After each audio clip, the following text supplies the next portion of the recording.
తాకట్లో ఉన్న మీ బంగారాన్ని విడిపించి ఆ రోజు ఆన్లైన్ రేటుకి కొంటాం. Sharma gold company.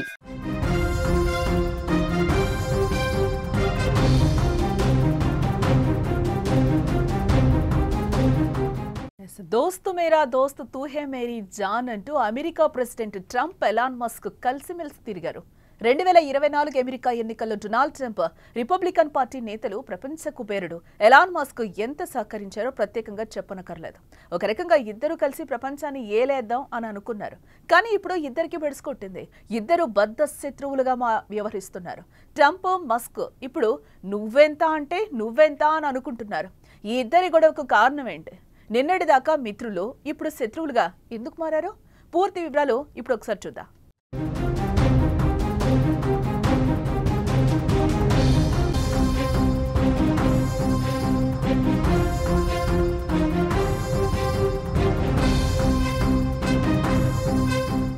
అమెరికా అధ్యక్షుడు డొనాల్డ్ ట్రంప్ టెస్లా అధినేత ఎలాన్ మస్క్ కి ఇప్పుడు పచ్చగడ్డ వేస్తే పగ్గుమంటోంది. నిన్నటిదాకా ఇద్దరు జిగిరి దోస్తులు, ఇప్పుడు డి అంటే డి అనుకుంటున్నారు. ఇద్దరు బహిరంగంగానే విమర్శించుకుంటున్నారు. ఒకరిపై ఒకరు సంచలన ఆరోపణలు చేసుకుంటున్నారు. రిపబ్లికన్ ట్యాక్స్ బిల్లును మస్క్ వ్యతిరేకించడంతో తాను అసంతృప్తికి గురైనట్టుగా ట్రంప్ అంతకుముందు వ్యాఖ్యానించారు. తాను ఎన్నికల్లో విజయం సాధించడానికి మస్క్ సహకారం అవసరమే లేదని స్పష్టం చేశారు. మస్క్ లేకుండానే పెన్సిల్వేనియాలో తాను గెలిచేవాడినని తెలిపారు. మస్క్ బిజినెస్ కు ఉపయోగపడే ప్రభుత్వ కాంట్రాక్టులకు రాయితీలపై కోత విధించే సమయం వచ్చిందని హెచ్చరించారు. అమెరికాలో ప్రతి ఒక్కరూ బలవంతంగా ఎలక్ట్రిక్ వెహికల్స్ కొనుగోలు చేసేలా మస్క్ ఒత్తిడి చేయాలనుకుంటున్నారు. అందుకు నేను వ్యతిరేకించడంతో నాపై కక్షగట్టి విమర్శలు చేయడం మొదలుపెట్టాడని ట్రంప్ సీరియస్ అయినట్లుగా తెలుస్తోంది.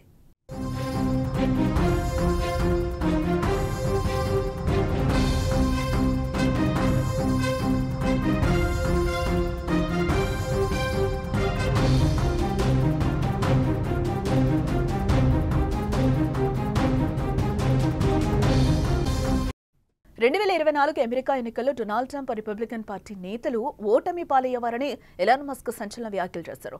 ఎక్స్ వేదికగా వరుసగా విమర్శలు గుప్పిస్తున్నాడు. నేను లేకుంటే ఎన్నికల్లో ట్రంప్ చిత్తుగా ఓడిపోయేవాడు.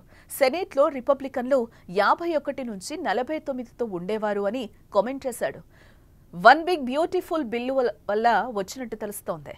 ఈ బిల్లు విషయంలో అమెరికా అధ్యక్షుడు ట్రంప్ టెక్ అధిపతి ఎలాన్ మస్క్ మధ్య భేదాభిప్రాయాలు వచ్చాయి. ట్రంప్ తీసుకున్న నిర్ణయం వల్ల ఎలాన్ మస్క్ సంపద $152 బిలియన్, అంటే దాదాపుగా 13 లక్షల కోట్లు గల్లంతయ్యాయి.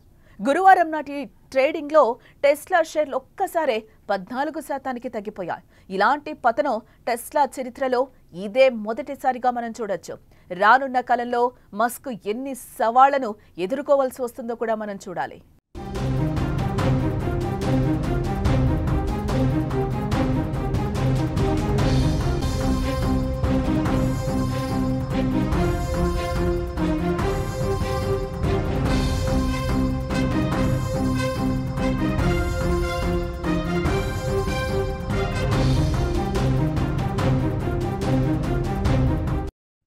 ట్రంప్ మస్క్ మధ్య మరో విభేదానికి మరో కారణం కూడా ఉంది. అదే ఎఫ్స్టీన్ ఫైల్స్. జెఫ్రీ ఎప్స్టీన్ రాసలీలల కుంభకోణంతో ముడిపడిన ఎప్స్టీన్ ఫైల్స్ లో ట్రంప్ పేరుందని, అందుకే ఆ ఫైల్స్ విషయాన్ని గోప్యంగా ఉంచుతున్నాడని మస్క్ ఒక పోస్ట్ చేశాడు. రానున్న రోజుల్లో మరో బాంబు లాంటి సమాచారం అందించబోతున్నా అంటూ ట్వీట్ చేశాడు. జెఫ్రీ ఎప్స్టీన్ ఫైల్స్ అంటే ఏంటి? జెఫ్రీ ఎప్స్టీన్ ఒక బిలియనియర్, ఫినాన్షియర్. ఇతడిపై మైనర్ బాలికలపై లైంగిక వేధింపులు, మానవ అక్రమ రవాణా చేయడం లాంటి అభియోగాలు ఉన్నాయి. ఈ ఫైల్స్ లో ఎప్స్టీన్ సంబంధాలు, ఫ్లైట్ లాగ్లు, ఆధారాలు ఉన్నాయి. 2019లో ఎప్స్టీన్ అరెస్టు తర్వాత అతను అనుమానాస్పద స్థితిలో జైల్లో మరణించాడు. జైలు అధికారులు దీన్ని ఆత్మహత్యగా వ్యవహరిస్తూ క్లోజ్ చేశారు. ఈయనకు సంబంధించిన కేసునే జెఫ్రీ ఎప్స్టీన్ ఫైల్స్ అని పిలుస్తున్నారు. చాలా కాలంగా కోర్టు ఈ ఫైల్ ని మూసివేసింది. జెఫ్రీ ఎప్స్టీన్ హై ప్రొఫైల్ కస్టమర్లకు సంబంధించి కీలక లిస్టు పొలిటీషియన్స్, వ్యాపారవేత్తలు, హాలీవుడ్ తారలు కూడా ఉండొచ్చని అమెరికాలో చర్చలైతే నడుస్తున్నాయి ప్రస్తుతం. ఈ ఫైల్ గురించి మస్క్ పదే పదే ప్రస్తావిస్తూ వస్తున్నాడు.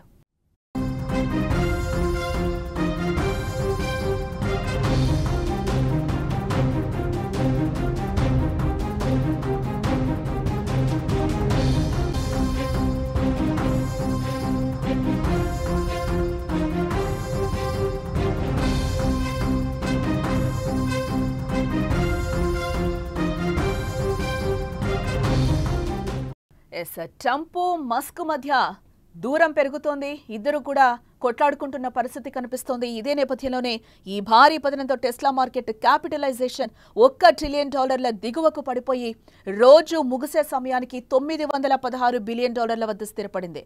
కంపెనీ చరిత్రలో ఒక్క రోజులో ఇంతటి భారీ నష్టాన్ని చవిచూడటం ఇదే తొలిసారిగా కూడా మనం చూడొచ్చు. ఇక్కడ ప్రభుత్వ వ్యయ బిల్లుపై మస్క్ చేసిన విమర్శలకు ప్రతిస్పందనగా మస్క్ వ్యాపారాలకు సంబంధించి ప్రభుత్వ కాంట్రాక్టులను రద్దు చేస్తామని అధ్యక్షుడు ట్రంప్ హెచ్చరించడంతో ఏ వివాదం మొదలైంది.